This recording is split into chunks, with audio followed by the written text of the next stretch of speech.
At home, I use a Kindle Fire, my computer, my PC. Laptop, iPhone, iPad, and Kindle Fire. I have a Kindle, an iPod, and an iPhone. We have a laptop, a regular computer, an iPad, iPhones, and a Kindle Fire. Students are growing up in a different age.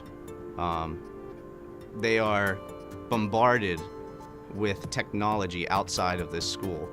And in the school, there's not as much. And so I hear about frustration from students. When they come in this lab, it's kind of like a venting time. Like, oh man, we weren't able to do that, or it would be nice if we could do this in so-and-so's class. Students may not understand or know what they're missing. I teach technology education. The course is called Invention Innovation. It's a 7th grade course. I see every single 7th grader except for those that are pulled for additional help in reading and math. I'm pretty fortunate. I have the 21st century classroom.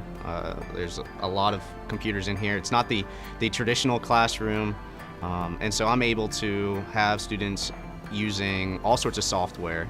I think the 1-to-1 computer to student ratio in my classroom is really what sets it apart.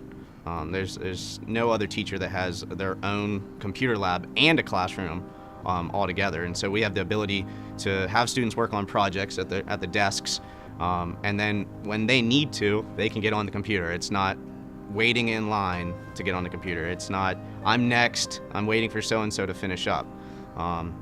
That's a big difference compared to a lot of other teachers. I can tell you that my students that I see for 47 minutes a day, and I see them for half a year. That comes out to less than 3% of their middle school career. They are in a technology-rich environment. I'm pretty sure they can get that 3% in about a month outside of school in all the exposure to technology they have at home.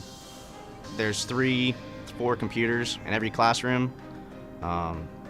Average class of maybe 25 to 30. There's no way any student can just jump on the computer when they feel like to access information when they're doing a project like that. Even the 3 or 4 computers a teacher has in the room, they don't necessarily all work. They don't necessarily all boot up right away. There's labels on them. Do not use this software on it, it will not work.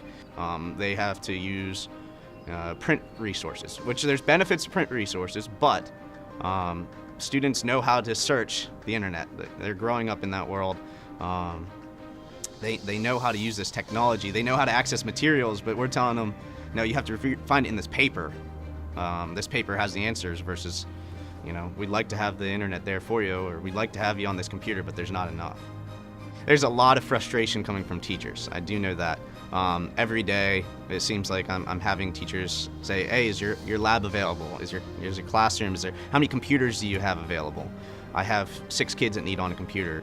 We hold sessions on the Salient 5, something Frederick County pushes, on the top 5 best practices for teaching, and one of them is technological expression and delivery. Well, we're telling teachers this is a great technique, this is the best practice, but teachers don't have the technology to do that. I believe Frederick County would be even more successful if we had more technology, if teachers had the ability to import more technology into their lessons. If a teacher wants to and is passionate about integrating a technology, why are we saying no?